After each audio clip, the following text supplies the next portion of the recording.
military bases being underwater, an influx of migrants because of a wildfire, or even the unimaginable, a global pandemic that creates major international repercussions and alters the way we live our day-to-day lives. These are all security threats. Some have become a reality, some are very close to becoming one, but all are symptoms to one ailment: climate change. The European Commission was one of the first international bodies to identify climate change as a security threat.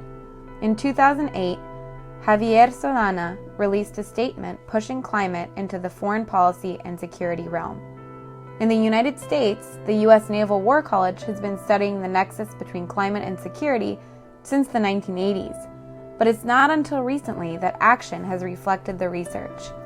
In 2019, the Department of Defense issued a detailed report that outlined the impacts of climate change on various American missions, operational plans, and installations. While mixing climate and security is not in and of itself a novel concept, it does challenge our traditional understanding of military power and strategic defense. Mixing security and climate forces many of us to challenge our presumptions and our biases. The military isn't all about making things go boom, and environmental activists aren't all the stereotypical tree huggers. Allowing space for these two worlds to mix is a crucial next step in our fight against climate change. A global security threat that doesn't limit itself to the arbitrary boundaries that distinguish one country from the next. Security and climate is a multifaceted issue. We could look at the example of Lake Chad. It has shrunk by over 90% over the last 60 years, and over 10 million people in the region are in need of emergency assistance. But what happens when you add the insurgency of the terrorist group Boko Haram in the mix of the climate crisis?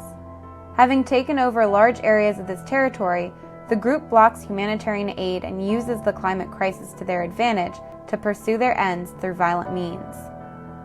Or, if we focus our attention on the Arctic, the melting of this region has developed an easier access, known as the Northern Sea Route, that has forged a stronger Russian and Chinese partnership. Those concerned with geopolitics should be wary of what a potential Polar Silk Road could lead to. There are a number of concrete security and climate examples that one can point to, too many to fit in this short video.